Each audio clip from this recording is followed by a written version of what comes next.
We don't know who did it. Somebody shot her? No. No, this can't be happening. She can't be dead.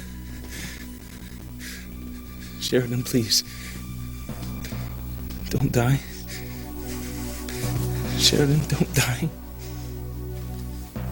Sheridan. Ethan. Ethan, I know what you're feeling. Like hell you do. And why did you do it? What? What did I do? What? You let her die. You were supposed to protect her. You were supposed to make sure nothing happened. We trusted you. She trusted you. You let her die. You killed her. Actually, you've got it all wrong. It was an honest mistake. The girl Tiffany, she even called here earlier, and everyone heard her say that it was a different Chad that got her pregnant. But what about what you said in the mine shaft? It must have been another hallucination. But I could have sworn that you said... All right, never mind. I guess you're right. Hey, let's get a soda. All right.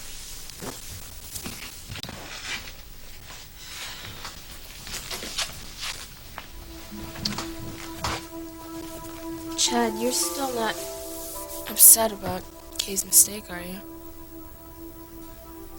It's your sister. I don't understand her, Simone. I just don't get her at all.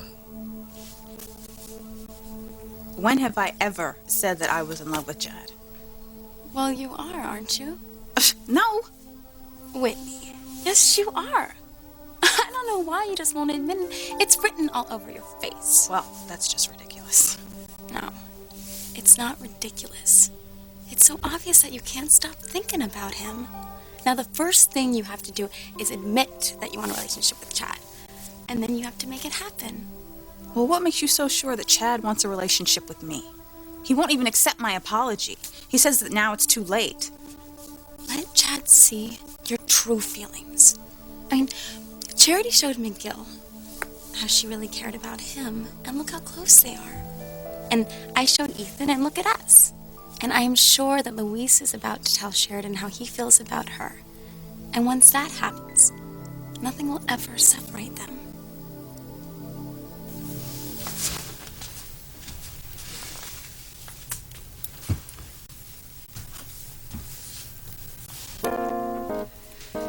I'm going home, Mrs. Crane. Good night, Mr. Crane. Please be careful. Leave while you're ahead. Good night, Pilar.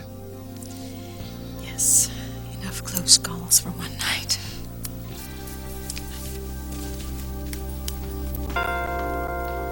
You. I'll see you in the morning. Julian Crane. Julian? Oh, Father, I was just about to, Is Ivy there? Ivy. Yes, she's right here.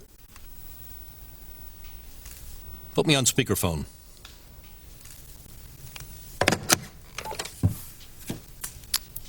We're listening, Father. Sheridan's dead. What? Dead? You can't be serious. She's dead, Julian. Shot to death. They don't know who did it yet. Oh, my God.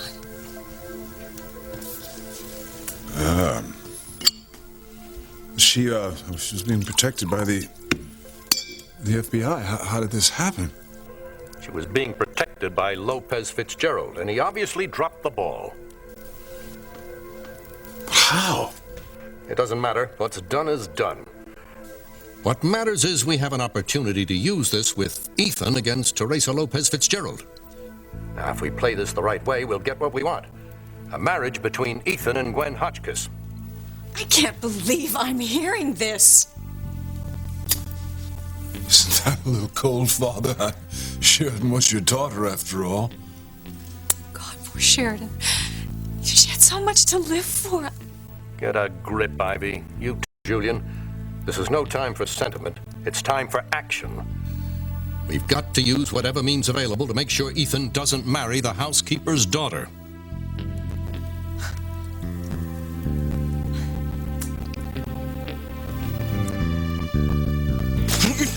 Hey, stop it now! This isn't Luigi's fault. He was her bodyguard. He was supposed to protect her. Ethan, just listen to me. I feel as lost and confused and angry and frustrated as you do. And if I could get a hold of whoever did this, I would kill him with my bare hands. I would have laid down my life for Sheridan. Then why didn't you? You were supposed to be here to save her. Where were you? I was on my way to Washington with the FBI. I didn't want to go. I didn't make a choice, okay? He's telling the truth, Ethan. So it's all about your career.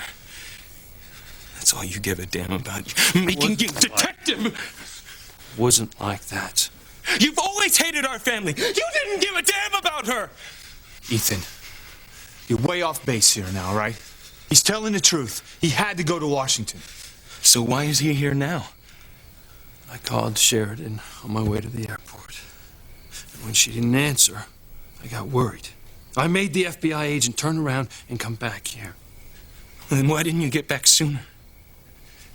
And why didn't you tell the FBI to go to hell? And why weren't you here to save her?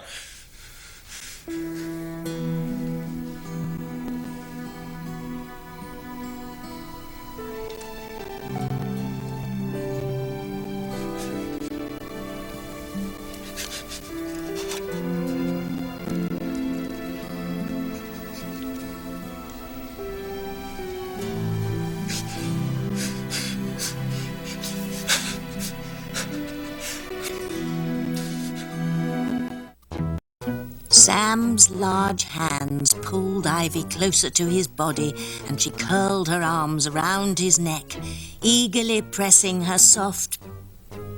Timmy, you're stealing my material. You heard me telling the story, right? So now you're using it in your book? Yeah! That's it! Timmy heard Tabitha telling the story, so Timmy had to write it. Since all the good stuff happened to Tabitha, not Timmy. Well, just make sure you change it around enough so it doesn't sound like something I did. You'll never sell it if it's all scandal. No publisher will want it if they're worried about a lawsuit. But what if it is all true? And full of murder and mayhem? They'll think it's a bestseller. I still wish you'd forget about writing this book. But Hecuba said... And forget about Hecuba. And never do anything she tells you to do. It won't bring you money and babes, lad. It'll bring you nothing but grief.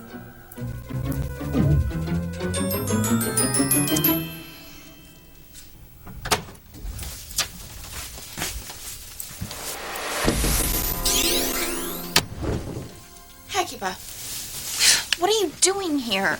Did I startle you? Yes, you did. Although I'm not really surprised that you're here. I should think that I would be welcome here at any time. After all, I did save your neck, didn't I? When I called and pretended to be Tiffany. Otherwise, Miguel would have hated you forever. You're right, you did. But a lot of good it did me. Even after everything we went through down in that mine shaft, he still stuck to Charity's side. It's not over until it's over. Are you forgetting